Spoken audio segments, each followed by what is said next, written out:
Let's light this puppy. Yeah. All right, here we go. The T-bone. And ChickBrew. Let's God bless. All these years, just get it right one time. What do you want from me? 40 years they've been trying. You couldn't fire somebody if they were horrible, doing a terrible job for the veterans. And now you can say, you're fired. Okay. No one listens to radio. And now for a quick disclaimer. The T-Bone And ChickBrew. Show is brought to you by nobody.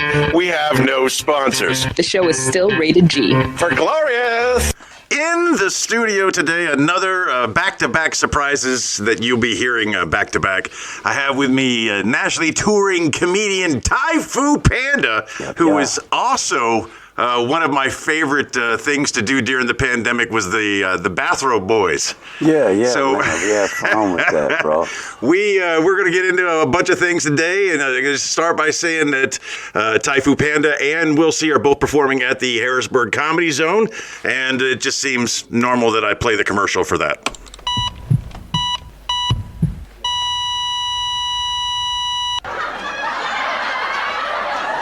Get your laugh on and save a life. The Harrisburg Comedy Zone, in partnership with the Central Pennsylvania Blood Bank, offer 2 free passes for every single pint of blood donated. Quick clarification, it must be your blood. 1 pint, 2 free passes. That's almost the junkie rate for a plasma donation. Did you know a single pint of blood can save as many as 3 lives? Did you know the Harrisburg Comedy Zone features amazing talent from all over the country every single weekend? Did you also know that blood expires and the Central Pennsylvania Blood Bank is in regular need of donations? For more information on how you could save a life and have a laugh, visit cpbb.org and harrisburgcomedyzone.com. That's one word, harrisburgcomedyzone.com. And it trails out there. That sounded like a vampire commercial, man. I've told this before. The first time I had been to the Harrisburg Comedy Zone was the last time you guys were here. And the backdrop is just so busy. It's easy to lose the performer. It is. Now, you're 6'3". Yeah. But you're skinny as a rail. Yeah. And I got poor eyesight, so there were many times when you were on stage last time, I was like, well, where'd he go? Where? Yeah, you gotta be having a lot of action going on up there because it is so busy back there. You know, you can get lost in there. It's a lot. It'd be nice to just have just a Comedy Zone up, maybe. And something simple, the old red brick wall, something simple. But they're never going to take that down. They paid way too much money to get that done. Yeah, keep the faces around. On the walls, like normal Comedy Zones, yeah. Yeah. Yeah, the performance should just be just him. You know, that's the only dig I've got on the Harrisburg Comedy Zone. It's actually, I think it's a nice club. The seating's done right. Yeah. I like it. I like it. Good club, and the drinks are cheap. Yeah, they are. I mean, I'll be confirming that the drinks are cheap again tonight when I come out to visit you guys for the shows. It'll work. Let's talk about you, and then we'll build up all the way up until the pandemic. So, where did you begin? How did you start? What got you doing this? It's crazy. I was karaokeing with my family one night. This actor from Friday, the movie Friday, the father on there, I keep forgetting his name. John Witherspoon. Not him, not that father. The guy who got knocked out, and they was like, he said, "You want some of this, old man?" He was like, "No." Oh, I don't know that guy. When he beat the dude up for his chain. That guy's father. He was in the club one night. His brother had passed away in Kansas City. I didn't know my family had knew him or whatever. And I'm karaokeing. I'm just acting a fool. I'm doing Clarence Carter, as a matter of fact. I'll be stroking. I love that song. So he was like, he calls me over to the corner, and I never get starstruck. They just people that make more money than me. You know, they still eat and drink like me. So he's like, he's like, "You do comedy?" I said, "Nah." He said, "Tell me something about those guys over there throwing darts." So I just start roasting the guys, throwing darts. And he was like, "You need to find you a mic." And he said, you need to do something with comedy. I never thought about it before. And I always been the funny friend. A situation I'm familiar with. Yeah. I always, never the friend that, people want to be with, not the girl that wants to be with. She's like, "Oh, you're just so funny." Yeah, but I would like to. I want to be more than funny. Yeah, I want to be more than You funny. want me to really make you laugh? Yeah, exactly. And I went to Stanford's Comedy Club, man, and it fell in love, man. It was like, I don't know, it was like drugs. You get that first laugh, and you're like, and then, you know, after you're in the game for a long time, and I'm still green. It's 15 years, but it's still green. You start to realize and look back at your career when you first started, and you be like, I wasn't talking about nothing. I was just terrible. doing bad. Yeah. Oh, so they say 5 to 10 years to find your voice. Yes. And there's no shortcuts. There's no shortcuts. You can get up there. I don't care if you're the best joke writer in the world. You have to be able to deliver it, and you've got to deliver it multiple times in different ways to find out what's perfect. Yeah. It's a science, man. It's hard to do. People don't understand. I be telling people that all the time. I be like, listen, a lot of people, you know, the cliche is, my friends say I'm funny and I should do comedy. I can do that. I'm like, but guess what the trick is? To get the 20-year-old and the 80-year-old to laugh together at the same. Not just one laugh at this and then you go on this side of the fence and they're laughing at this joke. But get that 85-year-old to laugh and that 20-year-old and 17-year-old in the crowd or whatever. And the bad parent that has the 13-year-old. You know, get them laughing together. That's the art. And then knowing your way around the stage is like, I didn't understand that. You know, it's still rules with comedy versus you still being yourself, but it's still rules. And it took me a long time to be like, okay, I know the direction I want to go. I know what I want to say. I know the message that I want to put out there. So now it's good. I'm good. So you start off in Kansas City about 15 years ago. Who are some of the people you've met along the way as far as comedians that you've worked with? We're talking fame here. Let's drop some names. Who are we talking about? Let me see. Marlon Wayans, worked with him. Michael Collier, I worked with, Chris Kattan. I worked with some of the guys from Wild 'N Out. Man, I don't know. It's a long list, brother. It's a long list. If when I'm asked that question, the one name that always comes to mind is Tommy Davidson. He's great. I love Tommy, man. He is habitually late for everything. Yeah. I mean, you have to go get Tommy, because he's just making small talk with people in the lobby. They're like, hey man, it's your time. I got you, man. I got you. No, I'm gonna be out there, man. I'm on my way, man. I'm on my way. I'm on my way. Tell him I'll be there. I'll be right there. He's a great guy. I like him. I do. I got to hang out with him. I think for me though, it would be probably Michael Winslow. I have tried to get Mike in a couple of different projects. He's got, you know, because number one, he is who he is, and he's an amazing guy. But when I was in Jacksonville, and he's down there in the Orlando area, I tried to get him up for the African American celebrations and things that we would do, and I just wanted him to be a guest speaker at certain events. We could never work out the details because he's a bit pricier than I could afford, you know. He's pricey, but the reason why I brung him up and I like him and Louis Anderson. I was like, I want to be like them guys because I watched him how he treat his fans. And I think for us as comedians, the fans are the real true boss. You know, there are employers for the most part, even though this venue hire you or whatever. Yeah, but if you can't put people in seats, you ain't coming back. Facts. And these people loved him. Like Louis Anderson, this old lady tells him, rest in peace, Louis. And this lady's like, it's so glad to see you finally in person. I loved your cartoon, A Life with Louis, and I finally got to see. And he was like, well, hey, here's his shirt. He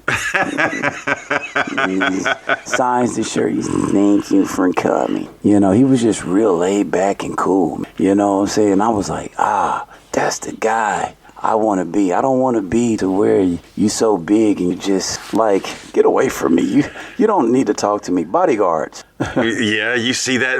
You know, there's some acts that actually require bodyguards. But when you think of famous people, like, what's the worst like fan interaction you ever came across? The worst fan? Yeah, a fan interaction for famous. For headline famous comedians. I can't stand Jimmy Walker. Really? I cannot stand him. Wow, you don't want to live in this area because we are pounded with JJ commercials. I cannot. When I seen how he treated the fans, I was disappointed. Really? Very disappointed to where He called me one time he was like, hey, you in town? Are you gonna? I'm like, this weekend. Nah, man. I wish I can be there. But no, I didn't want to. I don't want to work with him. I don't give a shit with the project. I don't care to work with him at all. As far as on the bad side, and then we'll go to like the best. On the bad side, it was Tommy Chong. It was disappointing for me because Cheech and Chong were like the first comedians I ever heard, and then it was Pryor, then it was Carlin, but it was like Cheech and Chong was like the first tape I got my hands on. I got to like get. I wasn't smoking then, but I got to hotbox it. I got secondhand smoke from him. I got to be around his secondhand smoke, but I ain't really, the energy wasn't there. He would, after the show, he would let you take a picture with him, but it was $5 a piece with your camera. Yeah. And I just like, okay, that's cool, But I did find out though, with those things, sometimes because they like Faison love the guy. He's a great guy, great dude. And talked to him a lot. And he was like, I was like, man, you're not going to come out and, say something to the people, this, that, and the other. He said, and it was during the pandemic this time. And he said, nah, man. He said, Tai Fu, I don't do that no more. He said, I have a picture that I'll sell them or this, that, and the other, but I don't do that anymore. He had said something about a problem with rabbit fans. And he was like, just like, if your hands ain't in the picture, then, you don't know what you're going to do with it. Or they say, oh, he touched me here. Or, his hand wasn't in the picture. So that's why I learned lessons from him. And I'll make sure I'm in the picture. I'm like, hey, hands up. My hands are up inside. But he was like, you never know what they're going to do with the picture if you let them control the narrative of the picture. I learned this from George Clinton. I learned the good and the bad from this. George Clinton only let his people take your picture, and it forced you to, go to the website to get the picture. So I take these pictures with George Clinton, and I've never gotten those pictures. I'm a big Funkadelic fan, so... Oh, my God, he put on a great show. It hurts my heart that I never got these pictures of me and George Clinton together. Damn. But, back in the early 2000s, we weren't taking selfies with everybody. I thought about that today. Me, you, Will, and Covell, all together. Yeah. Not a single picture taken amongst any of us. We have not taken a picture. We're terrible. We need to start documenting things better, you know what I'm saying? The moment. But I've always thought that the way pictures should, instead of selfies, you have a camera person that takes the photo and tells the people all the photos from these shows are going to be on the website. Yeah. And that drives traffic to the website, and it speeds up the line because you don't have to worry about how different people's cameras are or anything like that. You got somebody just doing that as a job. Because people always give you like 50 cameras, you know what I'm saying? Take it sideways. Take it sideways. Did you get a good one? And then you got to run through and let them see, be like, are those pictures okay? I took 50 of them. And then they'd be like, oh, my phone locked. Here, let me unlock it for you. Could you hurry up, please? And I'm telling you, I love taking pictures with folks. But what I do is if they ask me to take a picture, if I take a picture of them and another comic that I'm working with, I put selfie in their phone. Always. It's the first picture you got to take is of yourself. How do you turn this around? Yeah. I already turned it around. Oh, I must have hit something. Gotcha. Yeah, I got you. I'm just taking many photos. I'm taking photos of myself.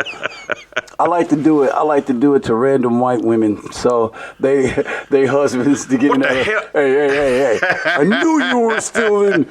You could have told me. You're still in the black guys, aren't you? That was at the show, honey. You showed me every picture but this one. I didn't know it was in there. How about best fan interaction? What is who's out there that's doing it better than anybody? Fan-wise, Tony Roberts, man. Really? Tony Roberts been excellent, man. What does he do? He just embrace everybody. He's like, everybody good? You good? Or like, it's almost like he's asking, like, did you get your fill of me? You know what I'm saying? Like, if you have it, there's more of me. I'll give it to you. He was just pleasing, man. He's Bruce Baum, who was an icon in the 80s, legendary comedian. I love Bruce. I'm lucky enough to call him a friend. Oh wow! But Bruce Baum. But he after his show, he is the most approachable person, and he just converses with everybody. I remember we would finish a show, and he'd spend another hour just talking to anybody that wanted to talk to him about anything they wanted to talk about. And for a man who had reached that level, you know, he was Saturday Night Comics and just so many shows that he did. They did this one show. It was him and Howie Mandel. Make Me Laugh. It was called Make Me Laugh. Make Me Laugh. Because of Bruce Baum, I had ran a show in Kansas City, and it was Make Me Laugh. I still have the pictures and everything from it because of that show, because of Bruce Baum. It was a great show. It was fun and entertaining. It's very entertaining, and I liked it because it tested the comic. We had it was a minute. You had a minute to make the person in the audience laugh, and I would get different, comics come in, and with us comics, we have this bravado. You should think that way anyway. The funniest thing, in the world, and then they get up there and they like, damn, I can't make this guy laugh. This guy. Did you bring the audience member? You bring them up on stage? Yes. Oh, yeah. Of course. Now they're part of the show. They're not going to break. That's hard to do. And then it was testing their comedy out. You know what I'm saying? And then you have to be witty. Yeah, you can't just go up there and do your 5. You can't do a tight 5 and try to break the guy in a minute. Exactly. So it's like you had to, and it found out at that point, not all comics are witty. Some comics are not bred for that. And I seen them where they write verbatim. And I watched one comic's writing process. He actually had his name written into the headline of the joke he was writing. And I was like, well, what are you doing? He was like, I have to write it this way so I know how much time it is. And I know I'm introducing myself again. I'm doing it. I'm like, well, name branding, yeah. But why do you have to write it, though? I just didn't. I don't know, man. I'm a just idea guy. Nick Costanza is a former Jacksonville comic, but he's a Kansas City comic now. I believe Nick's still in Kansas City. No, he moved back. Back to Jacks? Yeah, he's back down in Jacksonville. He did cue cards. He always had 5x7 cards in his pocket, and any time something hit him, he'd pull out those cards and start writing it down. I've tried it. I've tried doing that, but I never have the cards on me when inspiration hits. What is your writing process? Conversation, man. Conversation. I try to embrace. I'm like a hippie. Now I'm over 40 for some reason. I'm like a hippie. I think that's why I was able to find my voice. And it was like, it's conversation. Just last night, I'm going to try it tonight. We was in a conversation about like women and child support and things like that and stuff like that. And I was like, my daughter's mom had passed away. And I'm there at her funeral for my daughter or whatever. And I'm looking at the casket. I'm starting to write. So I break my phone out in the middle of the damn, funeral. I'm like, and I'm looking at this casket and I'm like, chick owes me $77,000 worth of back child support. How did she get away with this shit? I said, now, if that was me, I'd be doing community service on the other side. You know what I'm saying? I said, so I'm writing, and I'm just thinking of all kind of stuff. So I'm texting myself. So it just happens while you're in the moment. For me, I just try to, what's his name? Godly. He used to open for Jimmy Walker all the time. Forgot his white guy. Artie Fudge. Todd or something. I forgot his name. Anyway, he has told me one time. He said what I do is I don't write for a joke. I just keep a journal of what happened during my day, and then I'll go back and find the funny. And I try to do the journal thing, but I'm kind of a procrastinator. So I just embrace my experiences with everybody. And if it happens there, I'd be like, how you be thinking like, oh, they got some legs. And you just jot it down, that happened. I'm pretty much the same way. And that happened to us just yesterday at lunch. Yeah. We're just talking back and forth. And there was some great material that was developing. And all you need to do to write a good joke is to be around a couple of funny people and talk. And you're like, oh, yeah, I can see where this is. Are you going to use that? Which one? If you don't use it, I ain't going to use it. Well, he's talking about the mask and the reading lips, and it got into the deaf thing. Well, when that is, you use use it. I'm not going up on stage anytime soon. You develop that. And your dog story. Man, with a little twisting of that, that's gonna be a gold mine. I remember I told you about us getting thrown out of an all-you-can-eat restaurant in Davie, Florida, and that night we performed, and that night I had turned that story into a more humorous story by amping it up a little bit. And Buck Naked came to me after the show, man. He said, "I can't believe you did that, man." I was like, "What are you talking about?" He's like, "That just happened a couple hours ago, and you're up on stage telling people about it, and they're laughing." I was like, "Yeah, man, that's what I do. I create an experience. I make it funny." Yeah, man. My wife fact-checked me last night. Wow. I'm telling the story. I've had 5 people from Kansas City in my house in the last 2 days. Wow. Yeah, my 2 guests that came over last night that we're dog sitting for. Yeah. They're both from Kansas City also. Oh, wow. Strange. But I'm telling a story. I got the room. I'm telling a story. And she starts fact checking me. Like, that's not how it happened. That's not how it happened. Wow. What are you doing? That's why I hate people with phones in the audience.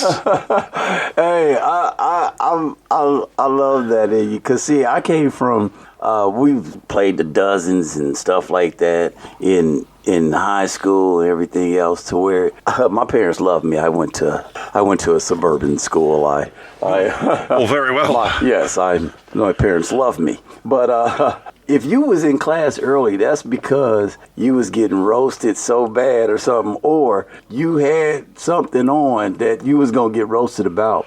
And it was 3 things that got you, like friends or out the house or whatever. You was either good at sports and you was going to be the first pick. You could knock somebody the hell out, or you could talk a lot of shit. You were the funny guy. And I was the young guy, so I wasn't going to get picked up first. I was the have to play, like just to make the teams even guy. Even though I can play, but I was younger than her. I had a big brother, so I didn't really have to knock anybody out. But I could talk a lot of stuff. And to where, you talking to older kids and they like, "Hey, get out of here," before I punch you in your face, and you're like, "Yeah, okay, I must have got on this side." So I was always the roaster. Well, you must have been very fortunate that your parents loved you and sent you to a suburban school. Yes. And I must have been very unfortunate that my parents didn't have the option, and I just went to, what do we call them, the urban schools? Oh, I'm sorry. It was not uncommon to be the only Caucasian in any of my classes. Oh, you was like the one white family in the hood that nobody messed with. That was us. Who was like, "Hey, Tony's cool. Leave him alone." Nobody messes with Tony. If Tony's in the club, he's probably the one that's going to be the one to start the shit. People who knew me, I was golden with the people that knew me, but outside of my circle, it's danger. Yeah. So I remember one time they tried to rob me for my dad's watch. I had borrowed my dad's watch without permission because I wanted to have a watch on. And 5 brothers roll up on me, right? "Hey, white boy, give us that watch." And I just started going off about how this watch is just a worthless piece of crap. Don't mean nothing to you. Don't mean nothing to me. If I had money, I wouldn't be here. I just going off. And then they started laughing and let me go with it. Wow. With my dad's watch in my hand. You know what? Because in your head, I'm pretty sure you was like, the butt whooping and beating I would take for even having taken the watch in the first place is worse than anything you can do to me. It would not have ended well. You would have to shoot me. You're going to have to kill me, because if you don't, my father is going to kill me. I was young and I used to try to ride on the back of the ice cream truck when it stopped. You're trying to hang on and then let them drive down the street. And I did this, and somebody said, "Hey, oh!" They stopped the ice cream man, and he stops the truck. I fall off. And he backs up, hits me in the face with the bumper, runs right over me. But I was in the middle of the van though. So they was like, "Oh my God, he ran him over." And I looked up and I was like, "Holy crap." I just take off running, because my mind was, I'm going to get the beating of my life if my parents find out that I got hit with this. And my mom comes home and she says, "I heard you got hit with," because everybody was snitching. So she's like, "I heard you got hit with an ice cream truck." I was like, "Me? Mm-mm." So that big red bruise on your face is I got stung by a bee. I was in the woods earlier.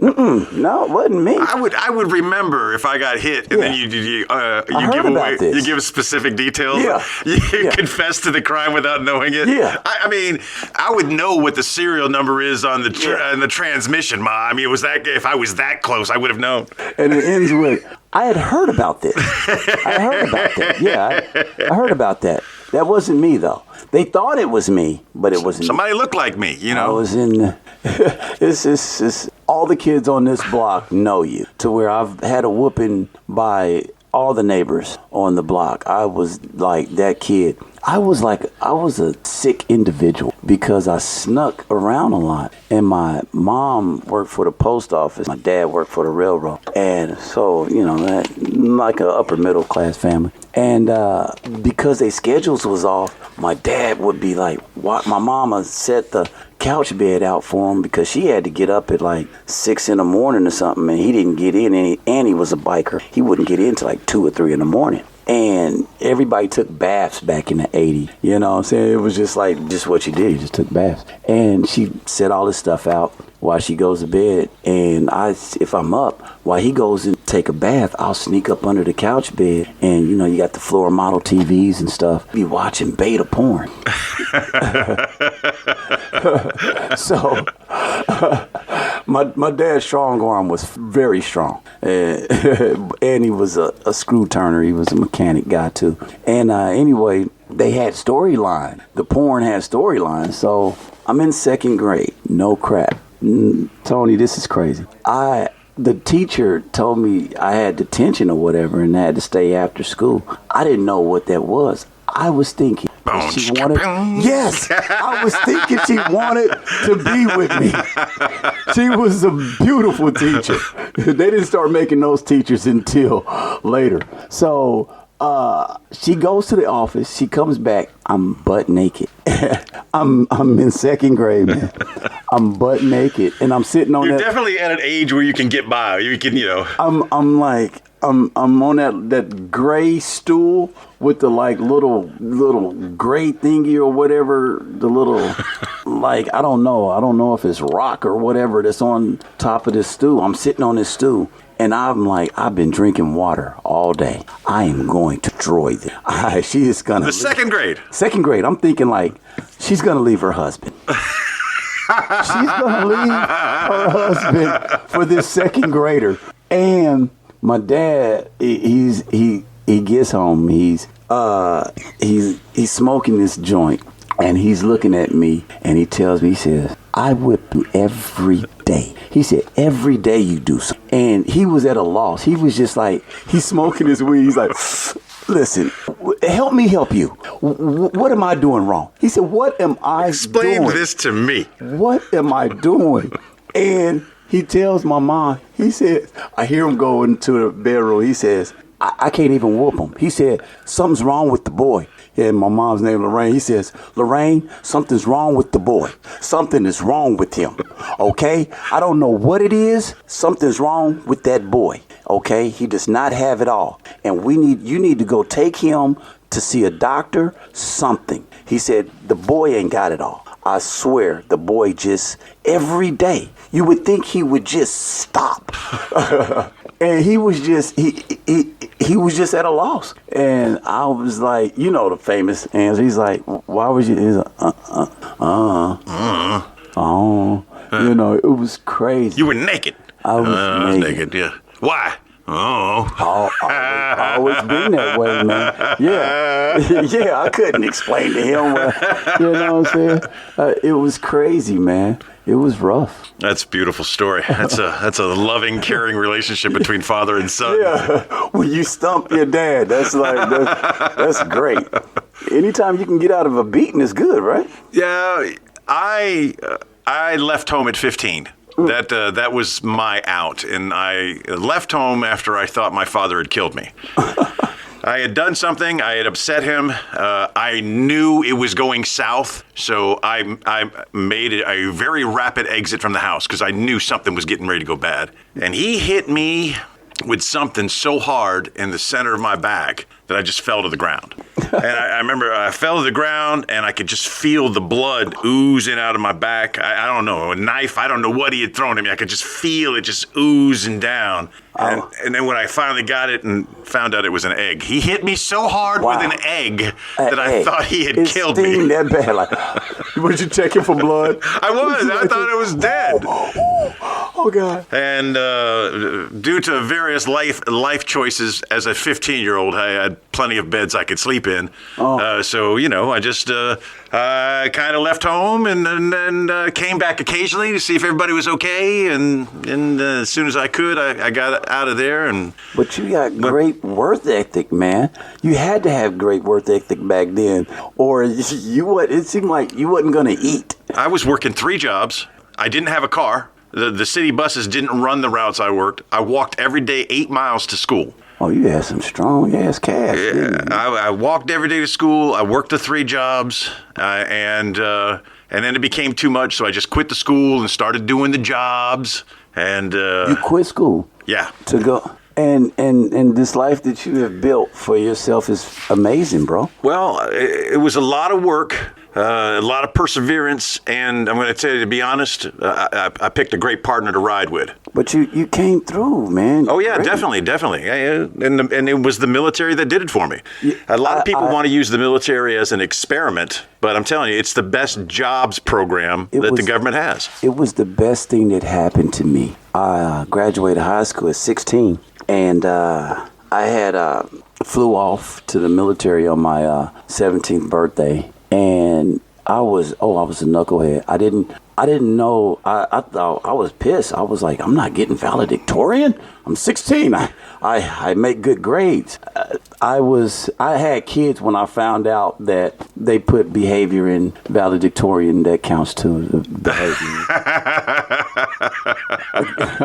So it's like, okay, that's why they didn't choose me. I didn't know that was a requirement. Yeah, and then senior's last day, I beat my principal up. That probably that was the icing on the cake. Probably That sealed the deal. If there was any wavering, kicked me out of the school. Couldn't go. Didn't walk across the stage. Spent all that money on my announcements and everything, and couldn't walk across the stage. And to where I wore my uniform and came back, and they was like, "Listen, stop. You want us to call the police? You're not supposed to be on these premises." I'm like, yo, but look, I got changed. on the dress greens, man. Come on, I'm looking sharp here. You know what I'm saying? Like, we're gonna call the police. Get off the premises. I'm like, yo, y'all still on some old shit. You know? Wait till your reunions start popping up, and you're going like, no, still in effect. Get out. Yeah. It's terrible, man. And I'm like, wow, but the military got all that out of me, to where I had a big fight with one of my older cousins before I left, and I came back, I apologized to her, I said, I'm sorry. You know what I'm saying? It changes. It wrings the rag out of a lot of goofy.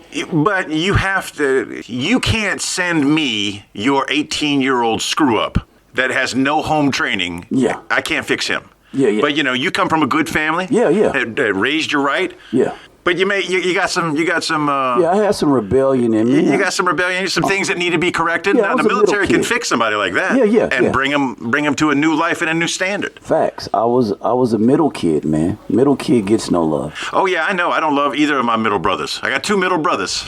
Yeah. I hate them both because they were your kids. Think about it. As the we older were all brother, 5 years apart. And I was babysitting my youngest brother while my mom and dad worked, and then I was babysitting 2 brothers while mom and dad worked. They Yeah, was your absolutely. Kids, and they're your burden. And it's like, and that's what, think about it. The older kid, think about it. Your mom had to get up and make you a bowl of cereal because there was nobody else. But now you got little brothers. Be like, Mom, I'm hungry. Hey, Tony. While you're making you a bowl of cereal, go make your brothers a bowl of cereal. Ain't you guys the parents? Just think if you knew now what take what you know now and go back then. I think You're the parent. the way me and my brothers grew up, if we were growing up in this day and age, I think my parents would be in jail and we'd all be in foster care. Because we beat the snot out of each other on a regular basis. Oh, yes. And we lived in a 3-story tenement. We had the 2nd story. The woman below us, the elderly woman below us, was always complaining about us making too much noise. We're a house full of boys with no parents around. Of course we're going to make noise. And then one day, she was trying to beat on her ceiling to get us to stop making noise above her. And when she did, it was an old building, an old decrepit building in the hood. And all that plaster came crashing down in her whole house. Just because once one piece of it went, the rest of it went. I'm breaking into y'all apartment and I'm beating the hell out of everybody in the house. What were we supposed to do? She's the one, she tried to blame it on us that our running back and forth is what made her ceiling fall down. But there was a chair in the middle of her room. She is completely covered and she still had the broom handle in her hand. So, okay, lady, you try to sell that one. And man, I would have called CPS on my parents. If we was growing up today, I would have, only because listen, we was in it was like 6-bedroom house. It's only 3 of us. It's my older brother and I got a younger sister, my mom and dad. I still shared a room with my brother. The TV had his own room. The TV had a bedroom. I had to share a room with my brother. I had to be a grown man before I had my own room, ever. And that was short-lived. You know what I'm saying? I never really had my own room. And that I would have called on him, man. It was terrible. Even as a kid, I had to spend 3 months in pure darkness because something was going on with my eyes. The slightest bit of light through a keyhole would inflame my eyes. Oh, wow. Headache. So I was 3 months pure darkness. And they thought I was going to fail in school and everything else, man. But I had this, my mom was like this Jeopardy answering chick, man. I like your mom. I didn't see any degrees on the wall, but she was smart as hell. She was one of them, for punishment, you getting your butt whipped and you have to read Funkin' Wagnall's encyclopedias for you young folks. And then the Britannicas came along. I think No, Britannica's been in there. Funkin' Wagner's for people who couldn't afford the Britannicas. Okay, yeah, because we had the Funkin' Wagnalls first, and then... And then you upgraded your encyclopedias. We upgraded, yeah. And there are people listening right now who have no idea what we're talking about. Yeah. They had these, those things with the scribblings in the middle. We call this classic Google. Yeah, classic Google. Yeah, exactly.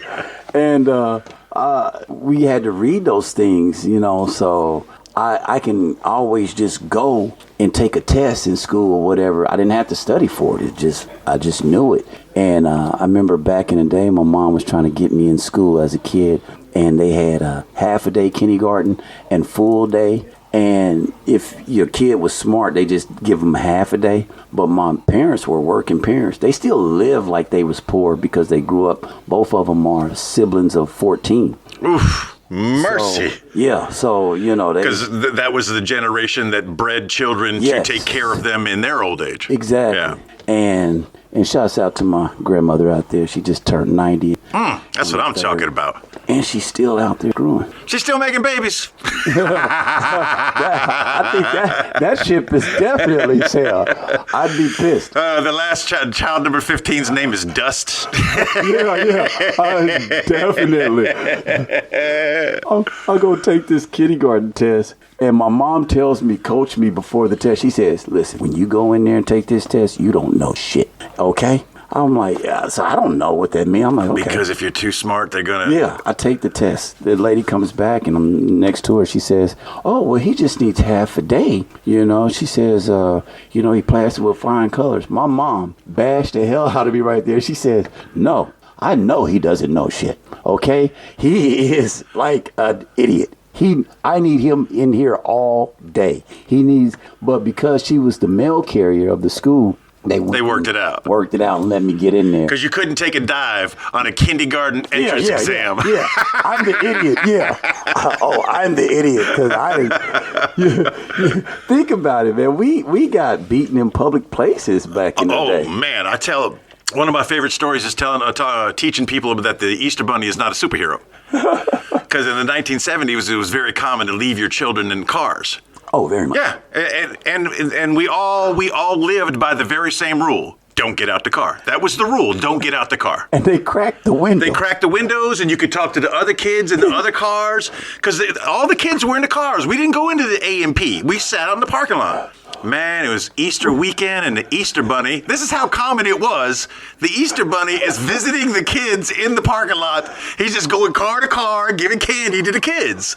You stick your 2 fingers out, grab the egg. In my little 5-year-old brain, I had done the math. I had figured out that there was no way that the Easter Bunny was going to make it over to my car to give me candy before Mom and Dad came back out to the car. You didn't get out. I broke the rule, man. You broke the sacred rule. I broke the rule. I got out the car, and I knew I had to act quickly, all right? I'm a man of action, and I was a child of action. So I broke open the door, and I ran for the Easter Bunny.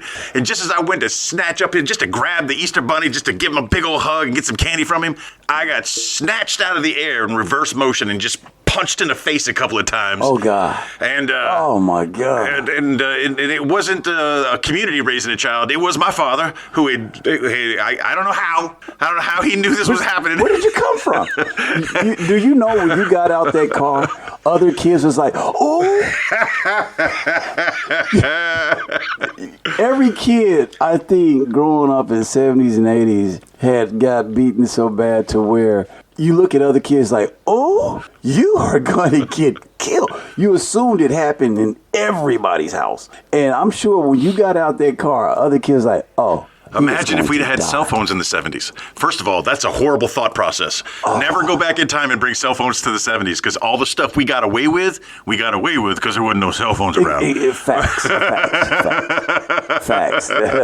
So he snatches me up and starts punching me in the face, and I realize I have made a terrible mistake. But I looked at the Easter Bunny with tears and blood on my face, thinking, at least the Easter Bunny will intervene. He will save me. He's the Easter Bunny.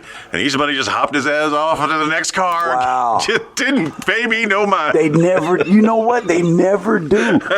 And the crazy thing is, my dad, like, he just learned how to read when he was in his 40s, and my mom did all this apprentice work for the railroad. And he was just this, like, screw turner. He built bikes, and I was rebuilding transmissions at 9. My dad was like the first black Nazi. I swear to God. This guy was there. He tells me one time at 7, he says, go out there, and we was building this 47 Chevy. Go out there and change the oil on. And I'm like, the screw won't come out, Dad. He's like, you just take the damn flathead, you knock it right here, and it'll go. I'm like, in my head, I don't think problem solving's in a 7-year-old's brain. But my dad was just so go hard. And he went shopping with us, and he, misogyny was huge back then. So it was the first time he went school shopping with us. And I would get in the middle of the clothes rack, but I would like be grabbing and sniffing the bras and panties. I told you I was a freak kid. But I don't think that's unusual behavior I think that's what boys do. I was a boy. So he asked my brother to go find me. I hear him, but I'm in the clothing rack. My brother finds me. He said, and he just closed it. Doesn't say anything. He goes to it. My dad said, where is he at? He said, I don't know where he's at. But he must have gave him a head nod or something. He's like, I don't know where he's at. And I'm smelling the bras and panties. He reaches like into the clothes. So, his hands are all calloused up and everything, man. He's hands. Like, he should like never touch a woman without gloves. You know what I'm saying? Till this day, he just grabs me by my skin. I don't even, I thought I had a shirt on, but somehow he got all the skin off of my back, lifts me out of the dang on clothing rack. He was like, what the hell? You got the bra and panties? And he's in the store making this big scene, telling my mom, he said, Lorraine, the boy is about to be a fruit. He's saying these things, but he was saying other words back then that you can't say today. He said, he's gonna be one of them boys that like other boys and this, that. She said, no, he's not trying to wear the stuff or do that. He smells them and I told you about doing this and blah blah blah. Like he's still gonna be a straight hitter. You know what I'm saying? But my dad is thinking that I'm about to be like the gayest thing on earth. All I needed for this story to be perfect is you to be naked. No, I wasn't naked. Then when he pulls you out of the center of the bra and panties display. Still holding on to him. I'm still, and I'm thinking like, why didn't I drop the panties and the bra? You know, I'm like, it came like on one hanger or something. And I'm just like, why was I still holding on to it? But I think he snatched me up so quick. It was like, what the hell? I think I just clenched. And he was a biker too. So he was just constantly like, yo, man, I'm telling you, Black Nazi, bro. Black Nazi. Black Nazi. What do they call it? Tag? What was his biker name? Hop. Hop. Yeah, they called him Hop. My dad was Jew. Yeah, he was Don the Jew. Don the Jew. My father wasn't a Jew. I don't know. I feel like I heard you say it like I gotta start saying your father's name. He had a leather belt with the word Jew imprinted in the back of it because he was Don the Jew. Wow. And he would beat the snot out of me with that belt. And I never understood, when people would make jokes about Jews being cheap, I never understood it because he was very liberal with the use of what would brand me as wedge, because it would imprint on your leg backwards. Oh, so yeah. Weege. Oh, wow. Unless you looked at me upside down, I guess it would say Jew. I don't know. Wow. That is hilarious. Man, the worst beating I got from my dad, I hit this kid I'm in 6th grade, this kid's in 8th grade. I hit him over his mouth with his flute case, and his braces went in his jaw. And I think you're kind of punching down here. He might have been an 8th grader, but he's wearing braces and he's playing flute. Yeah, he's playing flute and he's wearing braces, but he was still an 8th grader, I technically should be in like the 5th grade here. My dad, I'm in the office, and ever since I learned cursive, I can forge my mom's signature. And my brother would have me forge so much for him. He's 4 years older than me. And I get to the office, and I'm like, they can't catch my mom. She's on her route. My dad never answers the phone. So they call home. Hello? I was like, who? I was like, my heart dropped. And then I hear him, he has him on speaker, and he tells him, he says, yeah, we got your son here, blah, blah, blah, and this what happened, this what. He said, can I talk to him? And I'm over in this chair like, tell him I'm not here. You know what I'm saying?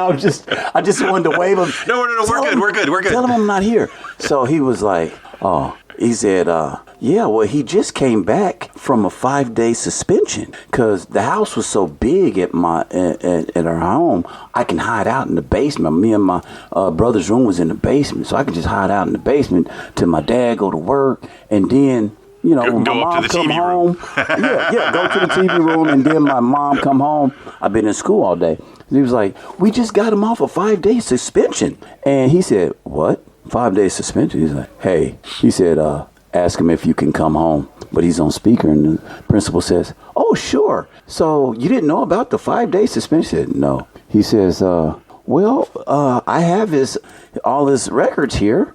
He had 5 days here, 10 days here, all these school suspensions and everything else. But I forged my mom's name. He said, yeah, can you send that home? Can he come home? Yeah, we can send him home. I'm like, all of a sudden. Ty is not going home. All of a sudden, I can just leave, and then I can sign myself out. This is a kid with a stick and a bandana with all of his possessions in it. You are not going back to this house. It is not safe. I have a test today. All of a sudden, school was important. You know what I'm saying? I was like, oh, tell him I can't go home. So this happened at the beginning of school. I was walking home. I guess I was taking too long. I only stayed like 3 blocks from the school. He pulls up. The door opens up like magic. This is like a mob hit going. The passenger door opens up. He get home and he pulls up, almost hits the garage. He pulls in so hard, and he's like, "Take him off." So I get down to the drawers. He said, "No, and I hear him fumbling through this room for his belt. Beat me so good to where I was back at school. in time for first hour. So I had to go all day. I couldn't even sit down. I literally had to sit on my jacket at school all day, and you could see the whip marks on me because of my skin is red, and then you can see the belt marks. You got those deflector shots. Yeah. And part of my stand-up, I always talk about, I'd be like, they didn't care about us as kids back in the day. Well, they would send you to schools, and I didn't find this out until I had moved down south, but they would send you to a school where then the teachers were allowed to hit you. Yeah. I had to paddle. And Missouri is a Missouri school that actually reinstituted the paddle. I got no problem with that. But in Georgia, so my first paddle experience is Texas. We end up in Georgia, and then they gave me the choice. It's like, you got a choice. You could either take a whooping from Mr. Principal over here, or we can, let your parents handle this. I'll take that swat. No. Send me home. Because you're going to beat me. And then I'm going to go home and take a beating? Oh, yeah. Yeah, I'll just take the beating at home. I don't need an extra beating. Well, what if you can just get a note like, I've already been punished for this crime. This is double jeopardy. My father would clearly state wrong jurisdiction. That's what I didn't understand. My mom, because I hated my parents working different shifts like that, because my mom, I would get a beating from her. Get whooping from her, and then my dad would come in with that damn railroad flashlight. Get up. I got school in the morning. When you say railroad flashlight, are we talking like the spooky handle over the lantern? Bright. I don't know what it is. Like something out of a horror movie? Yeah, the like big yellow. It's like a big yellow box with a handle on top. No, I don't know what it was. It was almost kind of square. They had the black ring around the light. It was just bright as hell. And he just did that for intimidation? He used to make sure we would sleep, I think, before he go. with the light from the sun in your eyes? Yeah, exactly. Like, who can sleep with this? And he'd be like, get up. And, man, I'm telling you. Well, Hop scares me now. I'm scared of Hop. The fear of your parents back then was greater than anything outside the household. You know what I'm saying? You was like, I'll deal with out here before I go home. Just don't let them find out, because I'm going to get beat. And that's what the crazy thing was growing up. I remember my brother stood up to my dad, thought he was one day, and my dad is talking to us before. We had a dishwasher, but we were the dishwashers. Of course, yeah. My dad had a remote control. We weren't allowed to use the dishwasher unless we would spend the night over a cousin's house or whatever. Then my mom can use it, but we couldn't use it. My dad's giving us this speech before we go to school, and I'm making eye contact. You got to look at me. I'm scared shitless. And my brother got his head down. He's messing with his shoe. And I'm looking and I'm tapping my brother while I'm still looking at my dad. I'm like, hey, are you losing your mind here? Hold your head up. He's going to kill you. And he tells my brother, he said, do you hear me, boy? And he looked up at him, and my brother looked up at him and said, yeah, and put his head back down.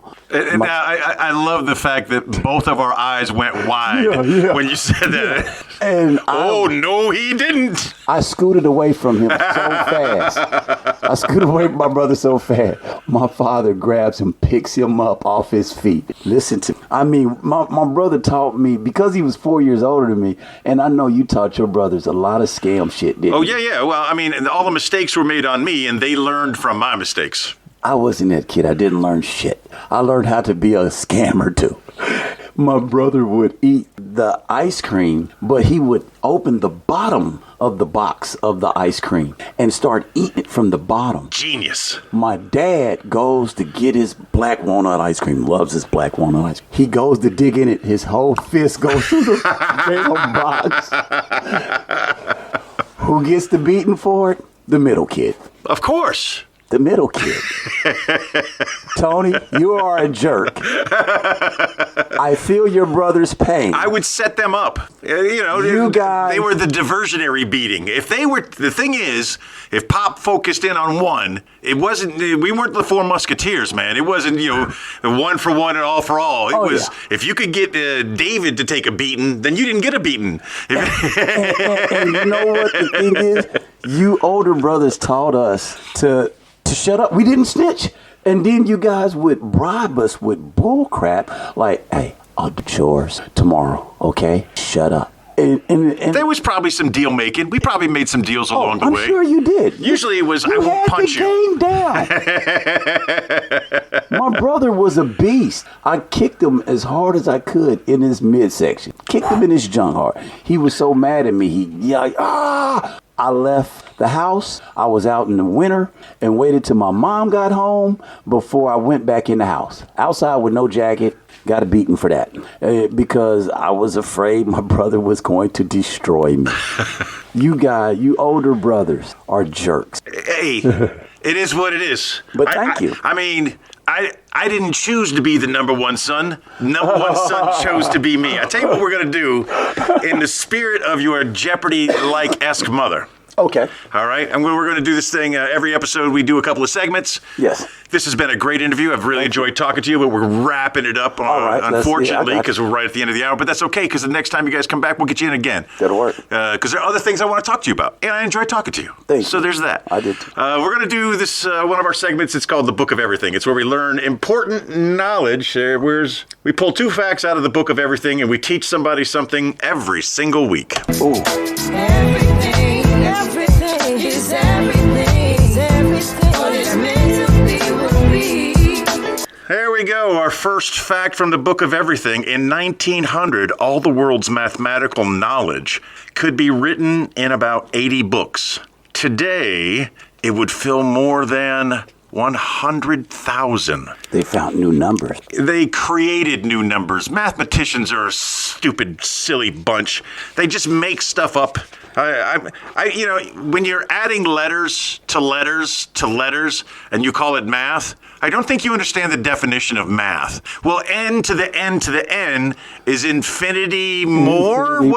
Yeah. There's more infinity. Doesn't infinity mean infinity? Isn't that enough? There's a beyond infinity. I think I'm going to buy an infinity just so I can put some infinity. Does infinity still make speakers? Yeah. No. I think they have bow systems, like even in the infinity. Man. No. I think infinity still do, mate. There we go. Here we go. Second fact from the Book of Everything. Something to get you through your week. Something to teach you a little something. Dogs can smell where electric current has been and human fingerprints that are a week old. They can do what? They can smell where electric current has been and human fingerprints that are a week old. This is a sign. I'm going to do the dog joke tonight. I'm going to fix it somewhere in there, but I have to do it. I'm going to set it up like you said. Yeah. I'm going to set it up. I don't care like how bad I'm feeling. I'm going to be there because I want to see this. Yes. That's a sign right there that I have to do my I dog joke. think your dog story is fantastic. It just needs the tweaks. Yes. And I think it's going to be the right direction. And, of course, the dog has to be naked. He's always there. All right, we're getting ready to wrap this up. Tai Fu Panda, thank you so much for coming in, for doing the interview, for hanging out and having a good time with me. Where can people find out more about you, or where can they find out where you're going to be? Where can they go? I am Tai Fu Panda on all platforms, TAIFU Panda, and on TikTok. I'm now trying to TikToker, or that good stuff. I pay somebody else to run the TikTok. I can't do it. And it's Tai Fu Panda 845. And just follow me. I'm always putting everything out there. You got that Facebook up and running? Got my Facebook up. Put your tour dates on your Facebooks. Subscribe, and follow. I'm learning. How about the YouTubes? You got anything out there? That's my TikToker person. She does all that stuff. Okay, well, that's where you go, ladies and gentlemen. It's Tai Fu Panda. That's TAIFU Panda. Don't you like the FU part? Dude, I really want to know more about that name. I've never asked you about it. Let's get Darrell McLean to sign us out. Thank you for listening to T-Bone and ChickBrew. If you enjoyed that show, you should check out the Darrell McLean Show, independent media that won't reinforce tribalism. We have one planet and nobody's leaving, so let's reason together. You can find the Darrell McLean Show at the same place you actually listen to this show. Give it a shot.